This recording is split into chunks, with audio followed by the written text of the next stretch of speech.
നമുക്ക് പറയാൻ പറ്റൂല മോനെ, കഷ്ടകാലത്തിന് അവിടെ മിറ്റം കിട്ടിയേക്കണ പൊട്ടും. അവിടെ ഒരു ലൈഫ് ഉണ്ടല്ലോ ഏത് സംഗതിക്കും. അപ്പൊ ഇതേ ഒന്ന് സൂം ചെയ്തതേ ഒരു കായ.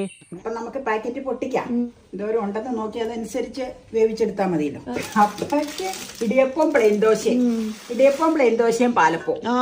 എന്റെ അഭിപ്രായം ഷെയർ ചെയ്തതാണ്, വേറെ ആരെയും കുറ്റപ്പെടുത്തി പറഞ്ഞതല്ല. അനി അരികത്തൊക്കെ ഇല്ലേ വരുമ്പോ സൺഷെയ്ഡിന്റെ ഇങ്ങോട്ട് വരുമ്പോ ഇങ്ങനെ ഒരു കമ്പികളുണ്ടല്ലോ ഇവിടെ, ഷീറ്റ് ഇട്ടേക്കണ പഴയത്. അപ്പൊ അതിലിങ്ങനെ കമ്പിയെ പിടിച്ച് നിൽക്കൂടെ. എനിക്കൊന്നാമത് നമുക്ക് പറയാൻ പറ്റൂല മോനെ, കഷ്ടകാലത്തിന്. അപ്പം തുണി ഇടാൻ വന്നതാ കേട്ടോ. ഞങ്ങൾ ഇവിടെ അയ കെട്ടിയാണ് തുണി അലക്കി കഴിഞ്ഞാൽ സ്ഥിരം ഇടണത്.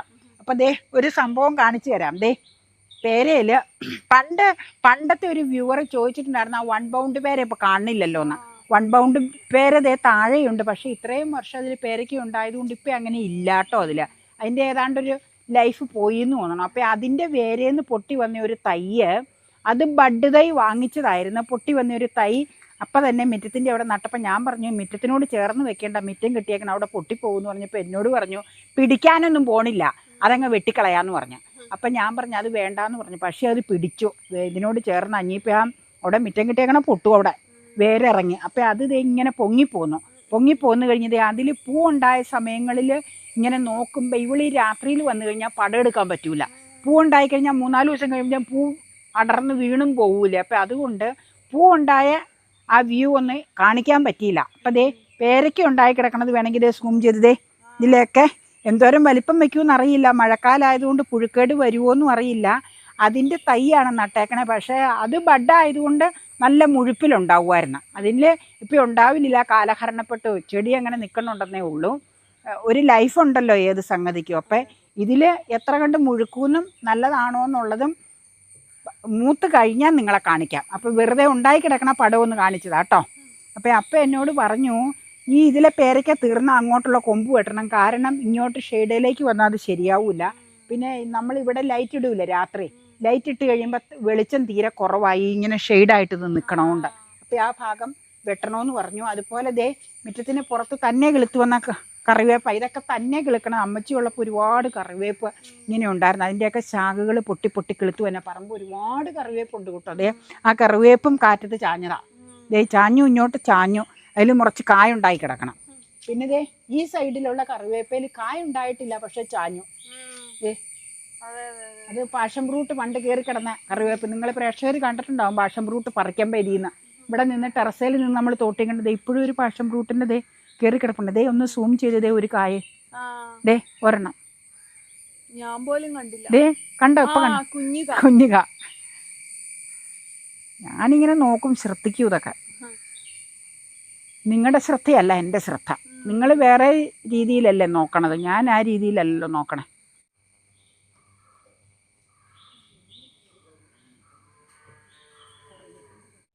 ഇന്ന് നോൺ വെജ് അല്ല, വെറും വെജ് കറിയാണ്. മതി, ഇത് ധാരാളം മതി. ഇത് എനിക്ക് എപ്പോഴും നെക്സ്റ്റ് ഓർമ്മ ഞാൻ പറയാറുണ്ട്, ബ്രീസ് ഹോട്ടലില് കൊലഞ്ചേരി. അതിൽ മുട്ട ഇട്ടിട്ടുള്ള ഗ്രീൻ പീസാ. ഇത് മുട്ടയൊന്നും ഇട്ടിട്ടില്ല. ഇതിന്റെ ഈ പഴുത്ത മുളക് പറിച്ചേക്കണേ അപ്പയുടെ ആ മുളകിന്റെ അതിൽ നിന്ന് പറിച്ചുകൊണ്ട് പോകുന്ന 2 മുളകിനും എന്തോ പ്രശ്നം പറ്റിയിട്ടുണ്ട്. ഇങ്ങനെ പോയത് അപ്പൊ എന്തോ അത് മരുന്ന് തെളിക്കണോന്ന് എന്തൊക്കെ പറഞ്ഞ കേട്ടോ. മഴയുള്ളപ്പോ തെളിച്ചാൽ നിൽക്കൂലല്ലോ. അപ്പൊ രണ്ടും ഇങ്ങനെ ചീച്ചിലാണോ വാടലാണോ എന്ന് നമുക്കറിയില്ല. ഇലയെല്ലാം പൊഴിഞ്ഞു പോയി കേട്ടോ. അപ്പൊ ഞാൻ പഴുത്ത ഒരു മുളക് ഇതിൽ നിന്ന് പറിച്ചുകൊണ്ട് വന്നത് ഇതിലിടാനായിട്ട്. അപ്പൊ തേങ്ങാപ്പാലൊന്നും ചേർത്തിട്ടില്ല. ഇതിന്റെ ലിങ്ക് ആവശ്യമുള്ളവർക്ക് വേണമെങ്കിൽ ചോദിച്ചു കഴിഞ്ഞാൽ നല്ല ടേസ്റ്റി. ഞാൻ രാവിലെ നേരത്തെ ഉണ്ടാക്കി, അതുകൊണ്ടാണ് ലിങ്ക്. ഇവള് വേറെ വർക്കിലായിരുന്നു, അന്നേരത്തേക്കും പറ്റിയില്ല. അതിന് ഞാൻ ഒരുപാട് നേരത്തെ ഇത് ഉണ്ടാക്കി, അതുകൊണ്ട്. അപ്പം മസാലകൾ മാത്രമേ ഇട്ടിട്ടുള്ള കറിയായത്, തേങ്ങാപ്പാലോ ഒന്നുമില്ല. ഗ്രേവിക്ക് ടൊമാറ്റോയും സവോളയും ചേർത്തിട്ടുണ്ട്, അത്രേ ഉള്ളൂ. ഓക്കെ, ഇനി നമ്മൾ ഇതിൻ്റെ കൂടെ കഴിക്കാനായിട്ട് അപ്പം റിലയൻസിൽ ചെന്ന് കഴിഞ്ഞപ്പോൾ ഡബിൾ ഹോഴ്സിന്റെ ഒരു ഇൻസ്റ്റന്റ് ഇടിയപ്പ പാക്കറ്റ് കണ്ട് വാങ്ങിച്ചോണ്ട് വന്നതാണ്. അപ്പം ആദ്യമായിട്ടാണ് ഞാനിത് യൂസ് ചെയ്യണം. ഇങ്ങനെ ഉള്ള പാക്കറ്റ് മേടിച്ച് ഉപയോഗിച്ചിട്ടില്ല.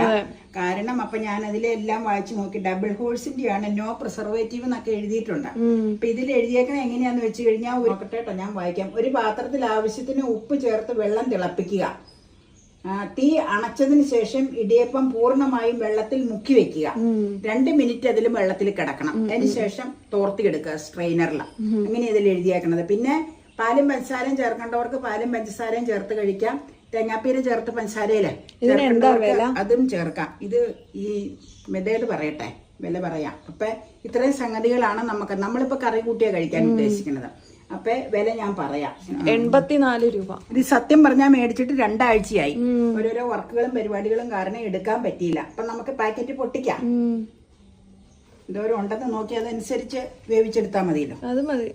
ഇത് പ്രൊമോഷനൊന്നും അല്ല കേട്ടോ. അല്ലല്ല, ആദ്യമായിട്ട് ഇതുപോലെ ഇൻസ്റ്റന്റ് ഇടിയപ്പം ഇന്നേ വരെ നമ്മൾ മേടിച്ചിട്ടില്ല. ആദ്യമായിട്ട് അവിടെ കണ്ട് മേടിച്ചോണ്ട് വന്ന കേട്ടോ. ഒരിക്കലും പ്രൊമോഷൻ അല്ല, പൈസ കൊടുത്ത് തന്നെ മേടിക്കുന്നതാ. ആ അതെ, കൊറേ ഉണ്ടല്ലോ ഇതിനകത്ത് അല്ലേ? കൊറേ ഉണ്ട്. നമുക്ക് ഇത് ആവശ്യത്തിന് നമുക്ക് എടുത്തതിന് ശേഷം റബ്ബർ ബാൻഡ് ഇട്ട് പാക്ക് ചെയ്ത് വെച്ച് ഫ്രിഡ്ജിൽ വെക്കാം.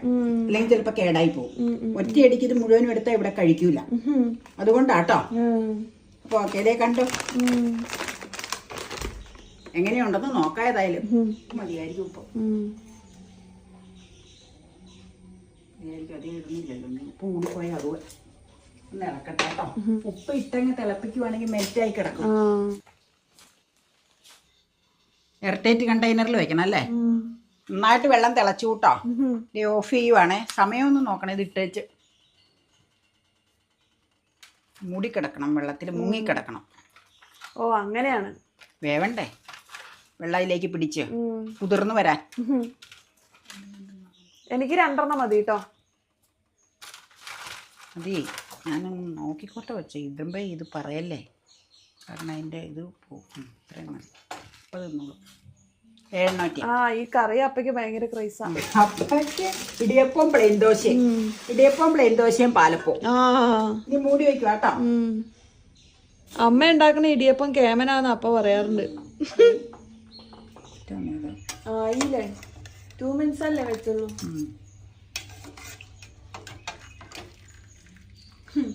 ഇടിയപ്പക്കാരിൽ കഴിക്കാം, ഇടിയപ്പക്കാരിക്കും കഴിക്കാം, ഇടിയപ്പക്കാരി അല്ലാത്ത ആൾക്കും കഴിക്കാം. മിണ്ടുന്നില്ല അമ്മ. ഇത് വെള്ളം വാർത്തിയെടുക്കണം. ടൈം വളരെ കൃത്യമായിരിക്കണം. അത് മനസ്സിലായോ? അലുത്ത് പോയാൽ കൊള്ളൂല. കൊള്ളില്ല. ഇടിയപ്പം ആയതുകൊണ്ട് വേഗം അലുത്തു. അത് തന്നെയല്ലേ, ഇത് വളരെ നൈസല്ലേ. നമ്മളുണ്ടാക്കുന്ന കുഞ്ഞു നൂലല്ലേ. വെള്ളം വാരலாம் കണ്ടോ? അതെ, കാണാൻ നല്ല രസമുണ്ട്. കാണാൻ രസമുണ്ട്. ടേസ്റ്റ് ഉണ്ടാവുമെന്നൊന്നും അറിയില്ല കേട്ടോ. കഴിച്ചേച്ച് പറയാം. തീർച്ചയായിട്ടും അഭിപ്രായം ഷെയർ ചെയ്യാം കേട്ടോ.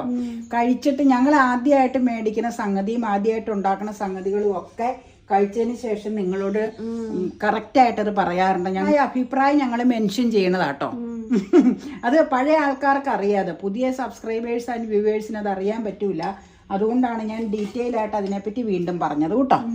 ദേ, ഇനി ഇതിൽ ഇച്ചിരി ഉണ്ട്. അത് ഞാൻ വെള്ളം ഊറ്റിക്കൊണ്ട് വരാം. പൊടിഞ്ഞു വീണത് വെള്ളം ഊറ്റി ഇതിലേക്ക് വെക്കാം.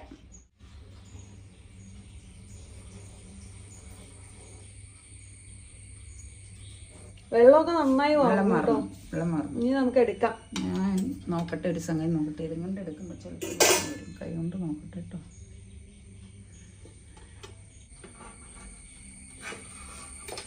രണ്ടെണ്ണം ഇട്ടാ മതിയാ. നല്ല സോഫ്റ്റ്, അത്രയും സോഫ്റ്റ് ആയിട്ടായിരിക്കണം. അങ്ങനെ അങ്ങ് എടുത്താ മതി. മതിയോ? കറി ഉണ്ടല്ലോ, ഇനി കറി കഴിക്കുമ്പോ ഫില്ലിംഗ് ആവും. കറി ഗ്രീൻ പീസ് കറിയല്ലേ പോലെ. എൻ്റെ നെക്സ്റ്റ് ഓർമ്മ ഒരു 36, 38, 40ലേക്ക് 40 എന്ന് വെച്ച് കഴിഞ്ഞാൽ ഇയേഴ്സ് ബാക്ക് പോയി. അമ്മയുടെ ഫേവറേറ്റ് കറിയാ ഇത്. ഉണ്ടാക്കി ഇപ്പൊ എനിക്കും ഇത് ഇഷ്ടായി. അപ്പയ്ക്ക് ഇത് നല്ല ഇഷ്ടം. ഇത്ര മതി. ഇച്ചിരി ഗ്രേവി എടുത്തിട്ട് ടൊമാറ്റോ ഇടാം. ചാറില്ല കേട്ടോ. തേങ്ങാപ്പാൽ ചേർത്ത് അതിന് ചാറ് വരും കേട്ടോ. വേണ്ട, ഇത് മതി. ഇതാ രസം. പിന്നെ പറയട്ടെ, പിന്നെ വേറെ ചാറ് വേണമെന്നുള്ളവർക്ക് ഇച്ചിരി വെള്ളമയത്തിൽ നേർപ്പിച്ചങ്ങ് എടുത്താൽ മതി. ഞാനത് ഉണ്ടാക്കിയപ്പോൾ നേരത്തായിരുന്നേ. പക്ഷേ ഞാൻ പറഞ്ഞില്ല, ഒരുപാട് നേരത്തെ ഞാൻ രാവിലെ ഉണ്ടാക്കിയായിരുന്നു. അപ്പോൾ അതുകൊണ്ട് വെള്ളം വറ്റിപ്പോയി എൻ്റെ ഗ്രേവി. അപ്പോൾ ഇവിടെ ഗ്രേവി ആയിട്ടിരുന്നാലും കുഴപ്പമില്ലാത്തതുകൊണ്ട് ഞാൻ പിന്നെ ഒന്നും ചെയ്തില്ല. ഇനി വെള്ളം ഒഴിച്ചാൽ അതൊരു സുഖം ഉണ്ടാവില്ല. അതെനിക്ക് ഇഷ്ടമല്ല. കുഴപ്പമില്ല, പക്ഷെ എനിക്ക് താല്പര്യമില്ല. അതുകൊണ്ടാണ്. ഓക്കെ, എന്നാ കഴിച്ചിട്ട് അഭിപ്രായം പറഞ്ഞേരാ കേട്ടോ. കറി വേണമെങ്കിൽ ഇത് നീന്നെടുത്തോ. ഞാൻ പാത്രമൊക്കെ കഴുകി വെക്കട്ടെ രാവിലെ കഴിച്ചതിൻ്റെ. അപ്പയ്ക്കും എടുത്തു. അല്ല അത് ഞാൻ ഓരോന്നെടുത്ത് ഞാൻ പറഞ്ഞു ഞങ്ങൾ രാവിലെ പുട്ട് കഴിച്ചു ഓൾറെഡി. ഈ പെട്ടെന്ന് എവിടെയെങ്കിലും ഒക്കെ പോയിട്ട് വന്നു കഴിയുമ്പോഴേ അതെ കഴിക്കണം എന്നുള്ളപ്പോ ഉള്ള ഒരു സൗകര്യത്തിനാണിത്. പാലപ്പൊക്കെ ഇൻസ്റ്റന്റ് ഇതും കൊണ്ട് ഉണ്ടാക്കൂല എന്ന് പറഞ്ഞോളൂ. ഇത് ഉണ്ടാക്കി വെച്ചിരിക്കുന്നത് ഇത് ചെയ്തു മാത്രം. നോർമൽ ലൈഫില് എന്റെ അഭിപ്രായം പറഞ്ഞു കഴിഞ്ഞാൽ ഇത് നമ്മൾ തന്നെ ഉണ്ടാക്കണതാ എപ്പോഴും നല്ലത്. പിന്നെ ഇതൊക്കെ വൺസിന്റെ എമർജൻസിക്ക് നല്ലതാണ്. ഇത്രയേ ഉള്ളൂ. എന്റെ അഭിപ്രായം ഷെയർ ചെയ്തതാണ്, വേറെ ആരെയും കുറ്റപ്പെടുത്തി പറഞ്ഞതല്ല. ഓക്കെ, എന്നാ കഴിച്ചെങ്കിൽ ചൂടാറാതെ എന്നിട്ട് മേളിൽ പോണം മഴയ്ക്ക് മുമ്പേ. അപ്പൊ ഞാൻ ദേ കഴിക്കാൻ പോവാണ് കേട്ടോ. ആദ്യം നമുക്ക് ഇടിയപ്പം ഒരു ഇച്ചിരി എടുക്കാം. ഓ നല്ല സോഫ്റ്റ് ആണല്ലോ അല്ലേ? തൊടുമ്പോഴേക്കും പൊടിഞ്ഞു പോലും. നല്ല സോഫ്റ്റാ. ഇതേ കണ്ട നല്ല സോഫ്റ്റ് ആണ്.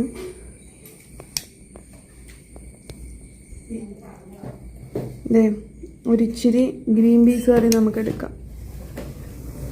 ഗ്രീൻ പീസ് അമ്മയുടെ ഫേവററ്റ് സാധനം. ഇനി നമുക്ക് കഴിക്കാം കേട്ടോ.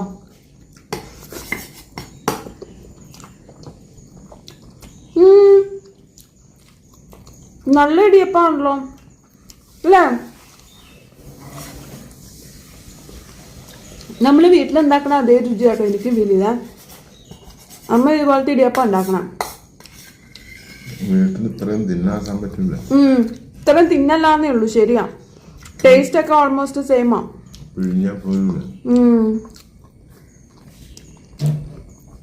നല്ല രുചിയുണ്ട്. അത് ഗ്രീൻ പീസും കൂടെ ചേർന്നപ്പോ നല്ലൊരു കോമ്പിനേഷൻ ആയത്. എനിക്ക് തേങ്ങാപ്പാൽ അത്ര ഇഷ്ടമല്ല കേട്ടോ ഇടിയപ്പത്തിന്റെ കൂടെ. ഞങ്ങളുടെ വീട്ടിലൊന്നും കാലത്തെ അന്ന് കഞ്ഞിയും ചോറും ഒക്കെ അപ്പൊ വൈകിട്ട് ഈ സ്കൂൾ വിട്ട് വരുമ്പോഴും അല്ലാത്തപ്പോഴൊക്കെ ഉണ്ടാക്കുന്നതാണ് ഈ അരി വറുത്ത് പൊടിച്ചിങ്ങനെ വെച്ചേക്കുമല്ലേ നൈസ് പൊടി. നൈസ് പൊടിയും കൊണ്ട് അല്ലെങ്കിൽ പിച്ച കിട്ടൂല നമുക്ക്. അതിൽ കുറെ ഇടിയപ്പം ഉണ്ടാക്കി വെച്ചിട്ട് അമ്മ ഈ തേങ്ങാ ചെറിയ പിടിച്ചിട്ട് പാലിൽ പഞ്ചസാര ഇട്ടതായിരുന്നു. വൈകുന്നേരമാണ് തേങ്ങാപ്പാൽ കൂട്ടി കഴിക്കുന്നത്. കാലത്ത് ഇത് കഴിക്കുവാണെങ്കിൽ തേങ്ങാപ്പാൽ കൂട്ടി കഴിക്കാൻ മട്ടിക്കും. അത് തന്നെ വേണം നിർബന്ധം. അങ്ങനെയാണ് അതിന്റെ വ്യത്യാസം. ഞങ്ങൾക്കൊക്കെ കാലത്ത് രാവിലെ ഇങ്ങനെ പുട്ടും ഇഡലി അങ്ങനത്തെ ഐറ്റംസ് ഒന്നും ഇല്ല. ഞാൻ ചോറ് കഴിച്ചോണ്ടിരുന്ന കാലഘട്ടം.